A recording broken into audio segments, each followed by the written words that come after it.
नमस्कार, आप देख रहे हैं टीएनपी न्यूज और मैं हूं आपके साथ मिली चौबे। दिल्ली में शराब पर सियासत थमने का नाम नहीं ले रही है। मुख्य विपक्षी दल बीजेपी शराब नीति में अनियमितताओं को लेकर पिछले कई दिनों से केजरीवाल सरकार पर हमलावर है।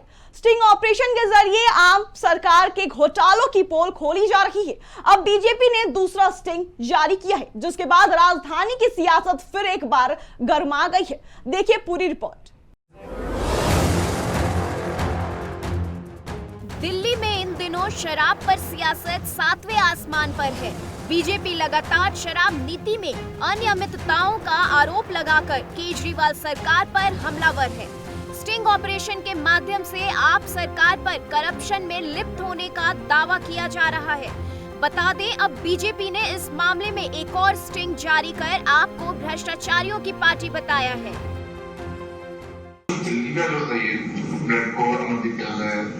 उसके बाद दिमाग स्पिरिट वाला इंडो स्पिरिट माफी वाले ऐसा क्या बताया कि दे रहा है चरमली ऐसा है इंडो स्पिरिट वाला तो 100 करोड़ रुपए जमा दिए बैठे हैं। वो तो कहते हैं सर मेरी ज्वाइनिंग की है, सर मेरी ज्वाइनिंग की है, ठीक है। तो सब कोई बोलता था क्योंकि सबसे बड़ा धंधा जी बस था।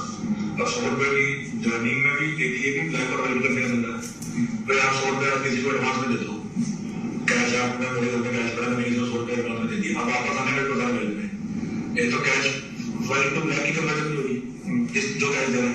अगर मेरा कैश बड़ा मैंने एडवांस दे दिया, अब आप मेरे वाइट में बता दीजिए फिक्स धंधा फिक्स मार्जिन दे दिया। उसके बाद हमारा 7-70 करोड़ रुपए जो मार्केट में सोचते हैं हमारे धंधे दिए 60 करोड़ रुपए सारे बोलते क्योंकि हर आदमी बोलता था कि हमें भी धंधा दे दो, वो बोलते नहीं इतने में देंगे, किसी का पैसे देने की हिम्मत नहीं है। हमारे पास कहाँ से आएगा देते ऐसे ही हमारे भी करें तो हमारे भी करने में वैसे दिए 50 करोड़ की फिगर थी मार्केट में, 50 करोड़ दिए भी है, इसके बिना धंधा नहीं मिल सकता उसके बिना। ऐसे ही वो दिवास रेट है, उसका धंधा इनसे थोड़ा सा छोटा था, 30 करोड़ में थी बस। ये मतलब और इसके सिवाय ये तो सिर्फ ये तो मतलब ऐसा है कि जिसका मैं बता रहा हूँ कि अगर आप एक्साइज में जाके मतलब आप करके पत्थर मारना शुरू करते हैं, हर आदमी को पता है मतलब इसमें कुछ है ही नहीं है। मतलब नॉर्मल इन्फॉर्मेशन ऐसी ऐसा मतलब तो कभी सुना ही नहीं था कि ऐसा भी हुआ है।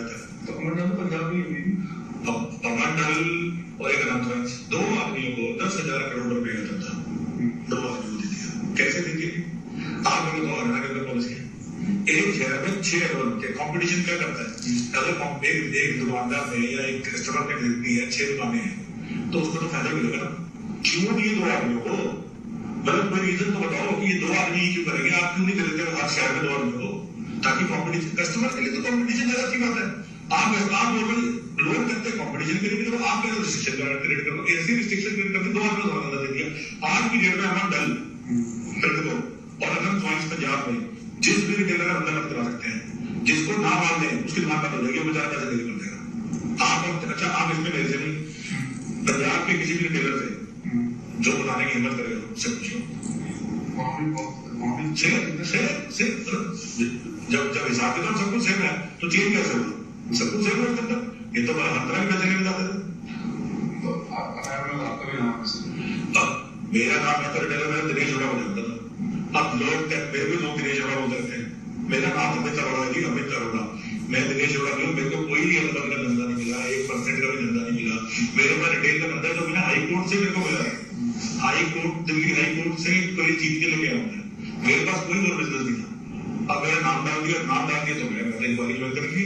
मैंने जल्दी भी इसकी पॉलिसी बनाने में तो सारा काम जो है विजय नायक का था, संदीप मेहता का था, अमन धर का था, मैडम चड्डा का था और एक अरुण पिल्लई नाम का ये जो अमन था वो विंडो है और जो स्ट्रीम विंडो स्पिरिट है मैडम चड्डा महादेव निकर है और जो ये है क्या कहते हैं अरुण पिल्लई है तो बना कितना होगा। अगर कोई बंदा ड्रग्स भी बेचे तो भी 10 करोड़ रुपए भी लगाए होंगे और 150 करोड़ रुपए कमाए हैं अभी तक। और ये सारा सिर्फ ये पैसा कमाने का तरीका नहीं था, ये और तरीका था। क्या किया? 100 करोड़ रुपए एडवांस दे दिए कैश में, इन्होंने 100 करोड़ रुपए अपने इलेक्शन में लगा दिए, कहीं भी पंजाब में इलेक्शन में लगा दिए, गोवा में लगा दिए। लेकिन अब जब वो पैसा वापस आ रहा है, पहली पॉलिसी है जिसके अंदर लिख दिया कि इस पैसे को आपको 12% देना ही पड़ेगा। नहीं तो क्या होता है डिस्ट्रीब्यूटर और एक रिटेलर का या डिस्ट्रीब्यूटर और एक कंपनी का रिलेशनशिप को दोनों आपस में ट्रेड करते हैं। अगर आप हुई, अगर आप टीवी के डिस्ट्रीब्यूटर हैं तो पूरी सरकार थोड़ी बताती है कि कितना परसेंट होगा। ये तो उन्होंने डिसाइड कर दिया, 12% फिक्स कर दिया।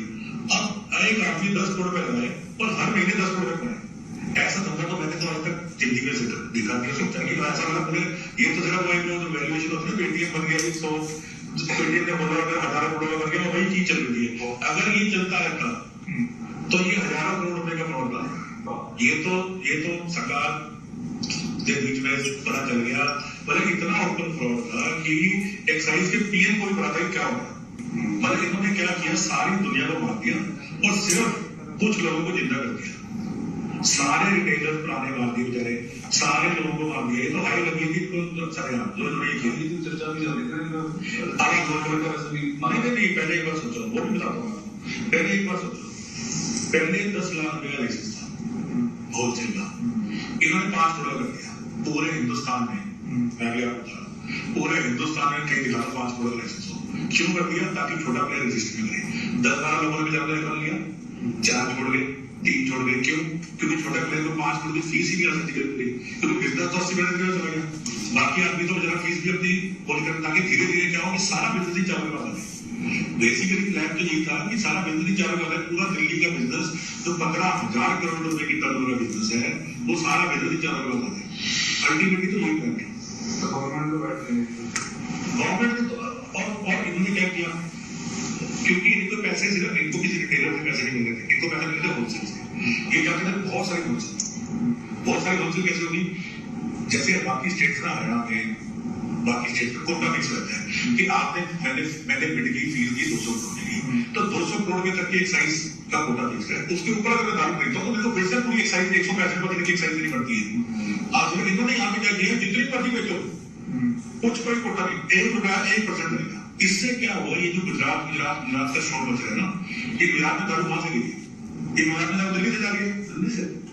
दिल्ली के अंदर क्या है, आप एक सिंपल सी बात है, आप एक ऐसी कौन सी मार्केट बन गई दिल्ली के अंदर, ऐसा कौन सा बम फट गया दिल्ली में कि एकदम से जहां बेटे बिकती थी 4 लाख 5 लाख मिलेगा, वहां बिके 15 लाख।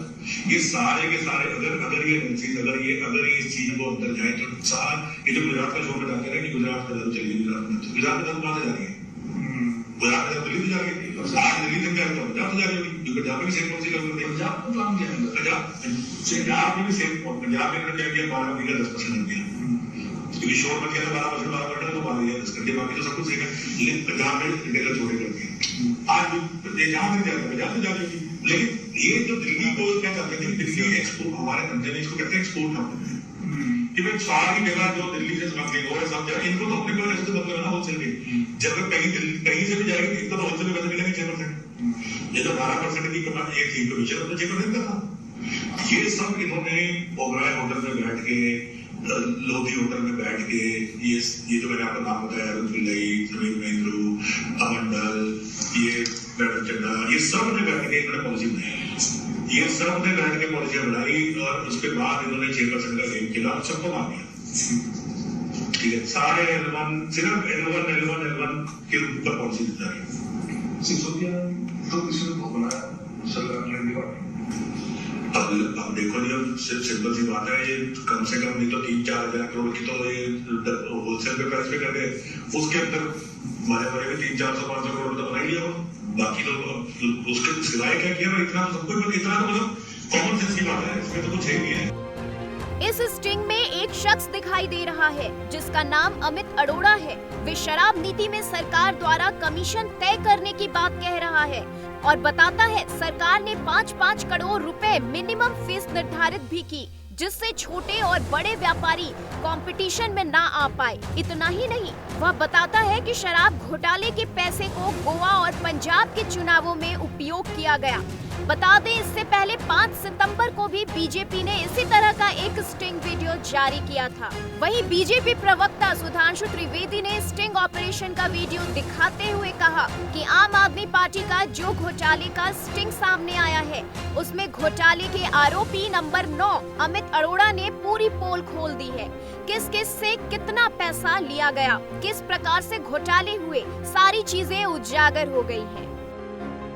इसमें वह व्यक्ति बता रहा है कि ब्रांड को ब्रांच वाले अमन ढल की तरफ से 60 करोड़ रुपए और इंडो स्प्रिट के समीर महेंद्रू की तरफ से के लिए 100 करोड़ रुपए उनके द्वारा देने की बात है, एक विषय।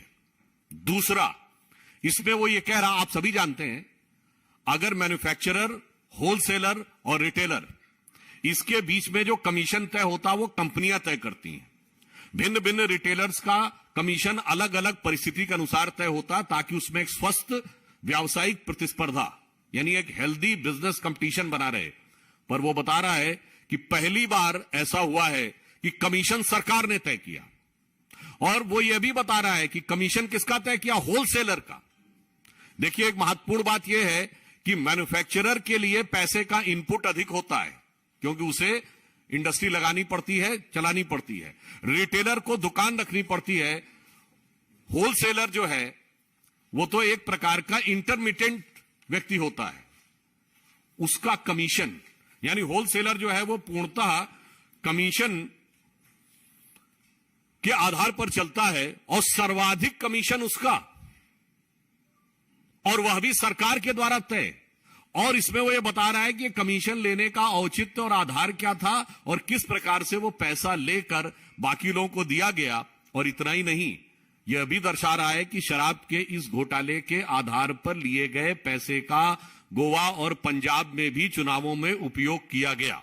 वहीं दिल्ली के डिप्टी सीएम मनीष सिसोदिया ने बीजेपी पर पलटवार करते हुए कहा कि बीजेपी सीबीआई की एक्सटर्नल एजेंसी बन गई है। उन्होंने बीजेपी को चेतावनी दी कि बीजेपी ये स्टिंग अभी जाकर सीबीआई को दे, और सीबीआई इसकी गहनता से जांच करे, और स्टिंग सही हो तो सीबीआई मुझे गिरफ्तार कर ले। अब सीबीआई को कुछ नहीं मिला, इन्होंने ईडी से जांच करा ली, उसमें इनको कुछ नहीं मिल रहा। अब ये स्टिंग लेके आए हैं कि जी देखो, ये आदमी कह रहा है इनको दिए होंगे, इनको दिए होंगे। मैं आज भारतीय जनता पार्टी से अनुरोध करना चाहता हूं कि ये जो सो कॉल्ड आपका स्टिंग है, इसको आप आज और अभी जाके सीबीआई को दीजिए, और 4 दिन के अंदर अंदर स्टिंग हो ही गया। अब स्टिंग तो सबूत में आ गया। 4 दिन के अंदर अंदर सीबीआई इसकी जांच करके मुझे गिरफ्तार कर ले। भाई, भारतीय जनता पार्टी ने स्टिंग कर ही दिया है। सीबीआई की एक्सटर्नल ब्रांच है भारतीय जनता पार्टी आजकल, तो एक्सटर्नल ब्रांच से सबूत आ गया। एक्सटर्नल ब्रांच की बीजेपी की जिम्मेदारी है कि जाके सीबीआई को सौंपे, और सीबीआई इसकी बहुत सख्ती से, बहुत गहनता से और बहुत तेजी से जांच करे, और अभी जांच करे, अभी जाके इसको लेके इसकी जांच करे। और अगर ये स्टिंग सच्चा है, अगर इस स्टिंग में सच्चाई है, तो 4 दिन के अंदर अंदर, आज फ्राइडे, थर्सडे, आज थर्सडे है, थर्सडे, फ्राइडे, सैटरडे, संडे, आज हाफ डे निकल गया। मंडे तक मुझको गिरफ्तार कर ले सीबीआई इस स्टिंग के बेस पे। नई शराब नीति को लेकर बीजेपी और आप में जुबानी जंग जारी है। अब सवाल उठता है कि क्या ये वीडियो अब सीबीआई के पास जाएगा? क्या सीबीआई इसकी प्रामाणिकता की जांच करेगी? क्या दिल्ली के डिप्टी सीएम और आबकारी मंत्री की गिरफ्तारी होगी? Bureau report, TNP।